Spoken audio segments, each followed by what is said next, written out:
Hello students, welcome to Gyanjyoti coaching centre. Gyanjyoti coaching সেন্টারের পক্ষ থেকে তোমাদের সকলকে জানাই আরো একবার স্বাগত। তো স্টুডেন্টস, আজকে আমি যে বিষয় নিয়ে পুনরায় তোমাদের সামনে চলে এসেছি তা হলো গুপ্ত যুগে ধর্ম সম্পর্কে আলোচনা। তো আলোচনা শুরু করার পূর্বে তোমাদের একটা ছোট্ট ইনফরমেশন দিয়ে রাখি যে তোমরা যারা এখনো আমাদের সাথে যুক্ত হওনি কিংবা যুক্ত হতে চাইছো, তারা উপরের এই দুটো নাম্বারের মধ্যে যে কোনো একটিতে যোগাযোগ করে আমাদের সাথে যুক্ত হতে পারো। চলো আর দেরি না করে আমরা আজকের আলোচনা শুরু করি। তো আজকের আলোচনা হলো গুপ্তদের ধর্ম বিশ্বাস সম্পর্কে, বা বলা যায় যে গুপ্ত যুগের ধর্ম সম্পর্কে আলোচনা। তো বলা হয় যে গুপ্ত যুগে ব্রাহ্মণ্য ধর্ম হিন্দু ধর্মে পুনর্গঠিত হয়েছিল। অর্থাৎ গুপ্ত যুগে যে হিন্দু ধর্মের উদ্ভব হয়েছিল তার সঙ্গে ব্রাহ্মণ্য ধর্মের কিছুটা পার্থক্য লক্ষ্য করা যায়। অর্থাৎ এই যুগে হলো যে বৈদিক দেবতার পরিবর্তে লৌকিক দেবতার পূজা অর্চনা হতো বলে জানা যায়। এবারে বলা যায় যে বৈদিক দেবতা যেমন ইন্দ্র, মিত্র, বরুণ এই সমস্ত দেবতার পরিবর্তে লৌকিক দেবতা যেমন শিব, তারপরে বিষ্ণু, ব্রহ্মা, এছাড়া গণেশ, কার্তিক, লক্ষ্মী প্রভৃতি দেবতার পূজা অর্চনা হতো। তো এই সমস্ত লৌকিক দেব দেবতার যে পূজা হতো তার আমরা বিভিন্ন নিদর্শন পেয়ে থাকি। যেমন বলা যায় যে দ্বিতীয় চন্দ্রগুপ্ত বিষ্ণুর উপাসক ছিল বলে জানা যায়, এবং গুপ্ত যুগে যে বিষ্ণুর পূজা অর্চনা হতো তার নিদর্শন হিসেবে আমরা বলতে পারি যে গুপ্তদের প্রতীক ছিল গরুড়, এবং গরুড় হলো কার বাহন? গরুড় হলো বিষ্ণুর বাহন।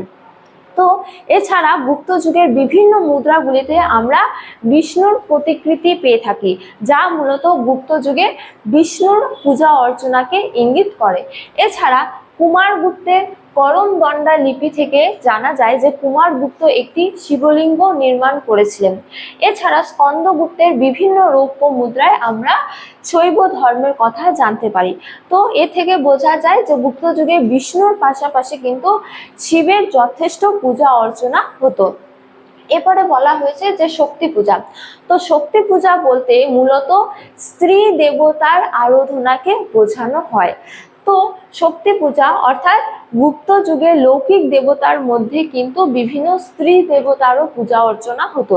যেমন বলা যায় যে বিষ্ণুর পত্নী হিসেবে লক্ষ্মী দেবীর পূজা অর্চনা হতো গুপ্ত যুগে। এছাড়া শিবের পত্নী হিসেবে কালী, দুর্গা এবং পার্বতীর পূজা অর্চনা হতো বলে জানা যায়। এছাড়া গুপ্তদের বিভিন্ন লিপি থেকে আবার সরস্বতী, তারপরে জাহ্নবী বিভিন্ন দেবীর কথা জানা যায়। এবারে হলো যে অন্যান্য দেবতা। তো বলা যায় যে গুপ্ত যুগে বিষ্ণু এবং শিবের পাশাপাশি কার্তিক যথেষ্ট জনপ্রিয় ছিল বলে জানা যায়। এছাড়া গুপ্ত যুগের বা গুপ্ত আমলে মথুরায় একটি গণপতি মূর্তি আবিষ্কৃত হয়েছে, যা মূলত গণেশের পূজাকে ইঙ্গিত করে। এছাড়া গুপ্ত যুগে সূর্য দেবতারও পূজা অর্চনা হতো। তারপরে বলা যায় যে অন্যান্য ধর্ম। এক্ষেত্রে বলা যায় যে গুপ্ত যুগে হিন্দু ধর্মের যথেষ্ট প্রাধান্য থাকলেও কিন্তু অন্যান্য ধর্মও যথেষ্ট জনপ্রিয় ছিল।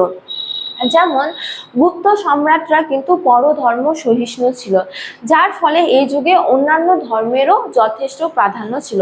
অন্যান্য ধর্মের মধ্যে বলা যায় যে বৌদ্ধ ধর্ম এবং জৈন ধর্মের যথেষ্ট প্রাধান্য ছিল। তো এদের নিদর্শন স্বরূপ বলা যায় যে সমুদ্রগুপ্তের আমলে বোধগয়ায় সিংহলের রাজার পৃষ্ঠপোষকতায় একটি বৌদ্ধ বিহার নির্মাণ করা হয়েছিল, যা মূলত বৌদ্ধ ধর্মের প্রাধান্যকে চিহ্নিত করে। এছাড়া বলা যায় যে গুপ্ত আমলে মথুরা জৈন ধর্মের একটি গুরুত্বপূর্ণ তীর্থস্থান ছিল, যা থেকে বোঝা যায় যে তৎকালীন সময়ে কিন্তু জৈন ধর্মেরও যথেষ্ট জনপ্রিয়তা ছিল। তো স্টুডেন্টস, এই ছিল আজকে আমার আলোচনার বিষয়। তোমাদের ভিডিওটি ভালো লাগলে অবশ্যই ভিডিওটি লাইক করে বন্ধুদের সঙ্গে শেয়ার করো, এবং আমাকে অবশ্যই কমেন্ট করে জানিও তোমাদের ভিডিওটি কেমন লেগেছে। তোমাদের সাথে দেখা হবে অন্য এক ভিডিওতে অন্য এক টপিক নিয়ে। ততক্ষণ ভালো থাকো, সুস্থ থাকো। Thank you.